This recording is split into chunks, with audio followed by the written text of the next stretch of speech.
Right. So number 13 on the homework on page, what was last night's homework?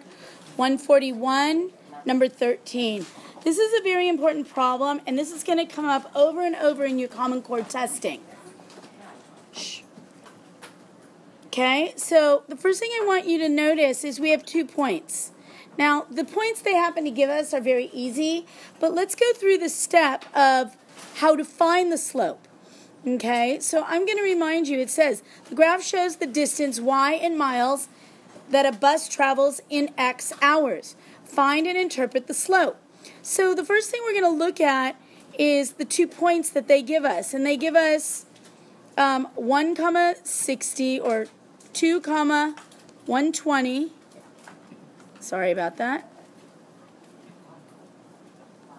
And they give us 1,60. Now, it doesn't matter which point you put where, but what I do need you to do is name them. Point 1, point 2. That means this is x1, y1. This is x2, y2. Questions? Okay, so now we're going to go right to what would we use to find the slope? Nicole? Right, and what is that formula? No. Our formula always starts with something. Yes. I don't want to hear you give me half of a formula. Don't give me y2 minus y1. Keep going. Over. Okay, and then I can do my substituting. So for y2, what is the y2, Nicole? 60 minus, and then what's the first y? 120. Then we're doing, all over. What is my second x? 1 minus 2. How do we simplify this? We get negative 60 over negative 1. And what does that really equal? 60. Over 1. Now, when they say interpret the slope, remember, the slope is really your change in your y over your change in your x. So when we talk about it, it's really, the top is really talking about which axis. This is really discussing the y-axis. And this is really discussing the x-axis. So you have to make sense of that with the story they're giving you based on the topics given and the units. So if I have 60 over 1, 60 is talking about what, Gohar?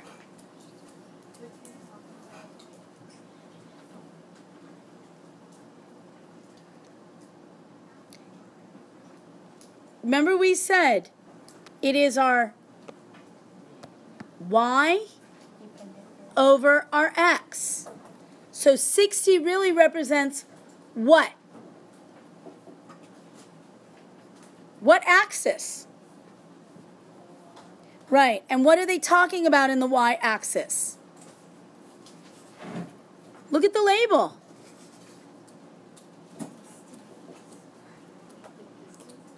Yeah, does it say the distance formula? So what did you say? Did you say the distance formula? It mentions nothing about a distance. What is the y-axis about? The topic. Miles. So this is talking about 60 miles. And what is the bottom really represent, Gohar? And specifically, what unit?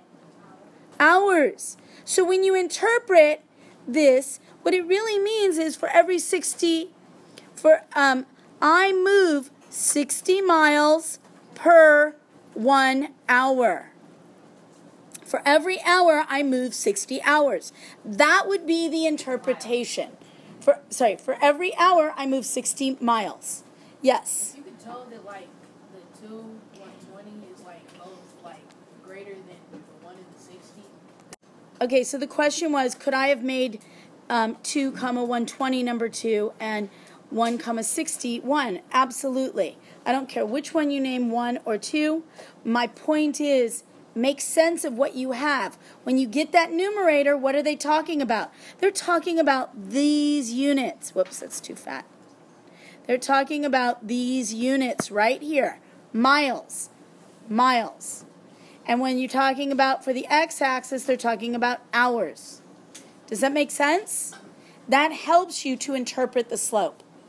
Jairus. And on the test, would you prefer it to be like in that form, or could we just say 60 miles an hour? Well, if they're asking you to interpret it, you have to make a sentence. Really? For every 1 hour, they travel 60 miles. That's what the slope means. Or for every 60 miles, it takes 1 hour. Do you understand? Okay, so that is just number 13.